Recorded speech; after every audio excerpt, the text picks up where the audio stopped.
Entrevista Matutina. Amigos, bienvenidos a Entrevista Matutina por Venevisión. Aquí estamos como todos los días comenzando la jornada con los puntos de vista de los protagonistas de la vida nacional. Hoy nos acompaña en el estudio Roberto Horta Martínez, presidente de la Cámara Inmobiliaria de Venezuela. Bienvenido, gracias por acompañarnos. Gracias, Gregorio, por la invitación. ¿Cómo es la situación del sector inmobiliario en este 2022 tras los primeros 4 meses del año? Bueno, en cantidad de operaciones y en precios a nivel nacional es similar al 2021 y al 2020, con excepción de algunos nichos como alquileres de locales comerciales, que sí se han incrementado en un 20% con respecto al año 2021. ¿Hay un estancamiento en el mercado inmobiliario entonces a partir de todo esto? Bueno, en realidad si lo comparamos con el 2008, que fue el año tope donde hubo mayor cantidad de operaciones, sí tenemos un mercado mucho más pequeño, más restringido, pero sí hay operaciones de arrendamiento, mercado secundario de viviendas usadas. Lo que esperamos es una reactivación mucho más fuerte, más completa, con reformas de leyes, con reactivación de los créditos bancarios y otras circunstancias y propuestas que nosotros queremos hacer. Habla de reformas de leyes. ¿Qué leyes, desde el punto de vista de la Cámara Inmobiliaria, tienen que reformarse? ¿Qué tiene que hacerse desde el punto de vista legal en el país para incentivar el crecimiento del sector?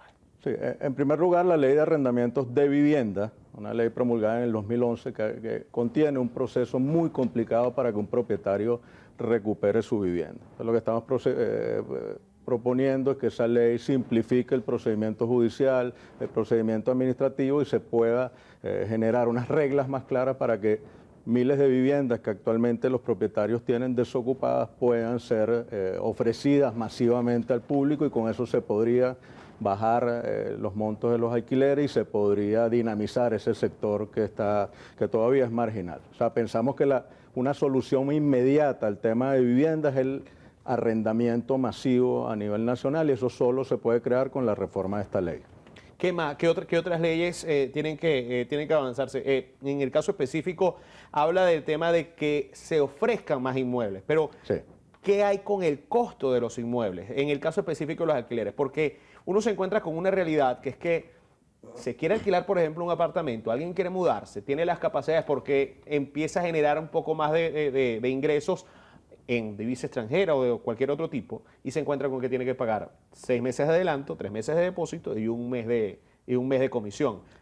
Esas condiciones de meses por adelantado son creadas principalmente por la inseguridad jurídica que siente el propietario al no ver que la ley le garantiza todas las normas en caso de que necesite la vivienda, él o un familiar, o en caso de que el inquilino no responda. Entonces, o no cumpla con el contrato de arrendamiento. Entonces, si nosotros generamos una ley con reglas claras, esas condiciones van a ser lo que habitualmente eran, que eran los 3 meses de depósito, la comisión que podía cobrar el corredor inmobiliario. Pensamos que si se masifica la oferta de viviendas en alquiler, eso podría mejorar sustancialmente. ¿Hacia dónde debe caminar la mejora de la situación del crédito hipotecario? El crédito hipotecario, por supuesto, está afectado por el tema macroeconómico. La banca tiene poca liquidez, las limitaciones del encaje legal que se le ha dado a la banca, pero pensamos que se podría reactivar, por ejemplo, con la reforma puntual de la ley del deudor hipotecario que permite constituir una hipoteca o garantía en una moneda diferente al bolívar, como puede ser moneda extranjera o como puede ser criptomoneda. Pensamos que eso se debe adecuar a una reforma puntual a esta ley y se potenciaría también lo que se llama el financiamiento propio, que es cuando un constructor o un promotor ofrece fraccionamiento en el pago, lo cual facilitaría también la preventa inmobiliaria, que fue una figura muy popular y que benefició a muchos venezolanos durante muchos años, que era que el comprador fuera pagando la vivienda mientras se iba construyendo. Habla del tema de todas estas propuestas y cabe la pregunta, ¿hay acercamientos entre el sector privado y el gobierno, entre el sector privado y el sector público para poder llevar adelante todo esto para que se pueda por lo menos discutir y analizar la posibilidad de su aplicación? Sí, nosotros estamos asistiendo desde hace varios meses a la mesa jurídica del motor construcción, una mesa que propuso el Ministerio de la Vivienda, y allí estamos llevando las propuestas concretas. Hemos sostenido varias reuniones puntualizando qué es lo que nosotros creemos que se debe modificar para dinamizar el el sector. Sí hay acercamiento, hay reuniones constantes y pensamos que de allí van a salir unas propuestas que van a beneficiar al sector y al país en general. ¿Qué otros elementos pueden aportar seguridad jurídica, no solo para el que desea? Hablábamos en el caso específico del alquiler de una vivienda, del alquiler de un apartamento, de una casa o incluso de una oficina, sino en el apartado de la construcción de nuevos inmuebles, de nuevos desarrollos habitacionales. ¿Cómo se puede otorgar mayor seguridad jurídica?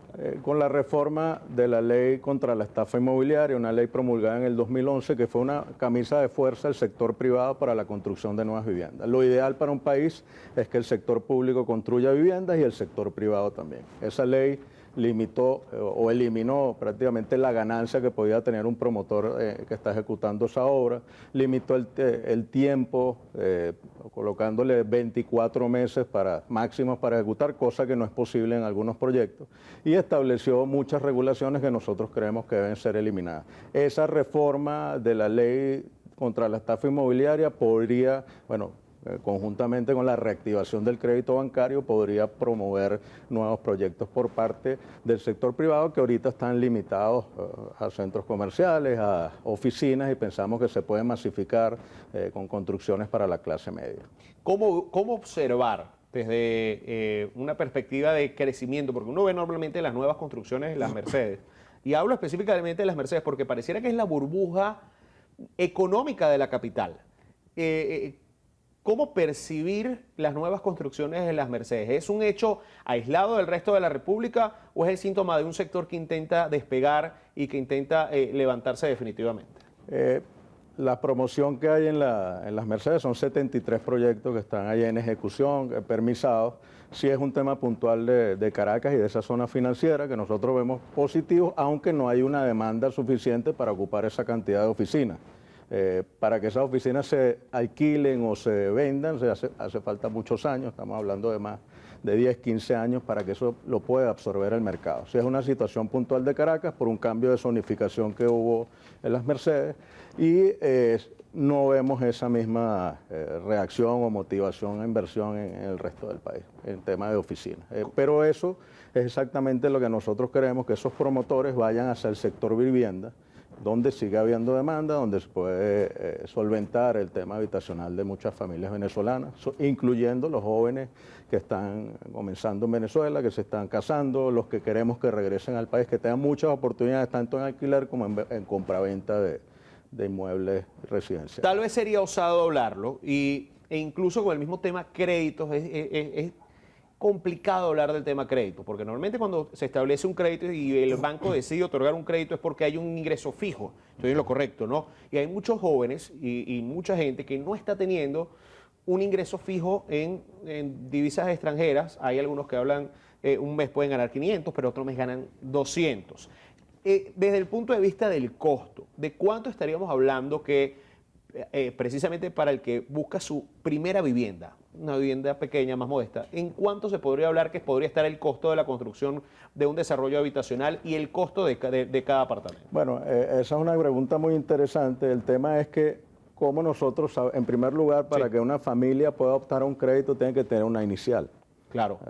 Tradicionalmente en Venezuela la banca prestaba el 70% y lo que vemos es que esas familias jóvenes ni siquiera tienen el 30% del valor de una vivienda. Entonces es un tema de poder adquisitivo, es un tema que esperamos que se recupere el poder adquisitivo de la familia venezolana para que después se pueda reactivar el crédito bancario. Pero pensamos, bueno, lo estamos viendo, el tema de reaparecen algunas tarjetas de crédito, o sea, tímidamente la banca empieza a otorgar este tipo de pequeños financiamientos, pero pensamos que puedan haber otras alternativas, como a través de la bolsa de valores para la construcción de nuevos proyectos, pero nos parece que desde el punto de vista realista de este momento lo que se pueden es otorgar financiamiento propio, es decir, que el que ya tenga un proyecto construido, un promotor, un constructor, de un financiamiento fraccionado en base a la demanda y o la colocación de esas viviendas hacia el mercado, hacia las familias venezolanas. Entonces, para ello insistimos que es necesario la reforma de la ley del deudor hipotecario porque los índices de inflación son todavía muy altos y cualquier crédito ahorita se debería anclar a otra moneda. En líneas generales, hemos hablado de una situación que uno podría pensar en líneas generales es la de la capital de la República en específico. ¿Cómo está la situación en el interior del país? Porque si hay algo que se está dando con mucha frecuencia es que hay un montón, por decir la palabra coloquial, montón, hay un gran número de desarrollos inmobiliarios turísticos en determinadas zonas del país y es muy fácil verlo, por ejemplo, en el municipio Silva del estado Falcón, por mencionar uno en específico, o en Puerto Cabello. Hablo de Morrocoy y Puerto Cabello. ¿Cuál es la situación de los desarrollos inmobiliarios turísticos? Bueno, en las zonas turísticas, como las que mencionas, o en Lechería, Sí. en el estado de Anzoátegui, hay un movimiento inmobiliario, sobre todo en Lecherías y en Caracas, digamos, de los dos mercados que tienen más movimiento a nivel nacional, pero por supuesto va el mismo tema. O sea, para adquirir inmuebles vacacionales o turísticos también hace falta financiamiento. En el pasado en Venezuela también las familias acudían a las instituciones bancarias para comprar inmuebles turísticos. Entonces lo que tenemos en la actualidad es que la mayoría de los inversionistas, de los compradores, de las familias que están adquiriendo inmuebles lo están haciendo de contado y eso es una situación prácticamente particular de Venezuela. Todos los países de Latinoamérica tienen posibilidad de financiamiento y nosotros tenemos junto la asociación bancaria, la Cámara Inmobiliaria, la Cámara de Construcción y los entes públicos buscar las fórmulas para que reaparezca el financiamiento bancario que es muy necesario para nuestros ciudadanos. Nos queda un minuto. En el momento en que se empiecen a aplicar todo este conjunto de medidas que menciona que son muy necesarias para el sector inmobiliario, ¿en cuánto tiempo podría empezar a verse un crecimiento? Mira, se podría ver un crecimiento fácilmente en 1 o 2 años. Por lo menos el caso del arrendamiento es un crecimiento inmediato que lo que requiere es una reforma legal. Las otras, construcción de nuevas viviendas, reactivación de la banca es algo mucho más complicado, por eso insistimos en que la fórmula inmediata de reactivación de oferta sería la del arrendamiento masivo de vivienda. Y, por supuesto, generación de confianza, respeto al derecho de propiedad, promoción y dar un mensaje en general de que se va a respetar la propiedad privada e incentivar la inversión en Venezuela, en primer lugar de los venezolanos y en segundo lugar de los extranjeros que podrían perfectamente invertir en Venezuela si hay unas reglas claras y un mensaje hacia afuera de que Venezuela es un país para invertir. Gracias por acompañarnos hoy. Gracias, Gregorio. Estuvo con nosotros Roberto Horta Martínez, presidente de la Cámara Inmobiliaria de Venezuela, en entrevista matutina por Venevisión. Amigos, gracias por acompañarnos, que tengan una excelente jornada, continúen con más de nuestras mañanas informativas. Ya viene la emisión matutina de Noticiero Venevisión. Fuerte abrazo para todos.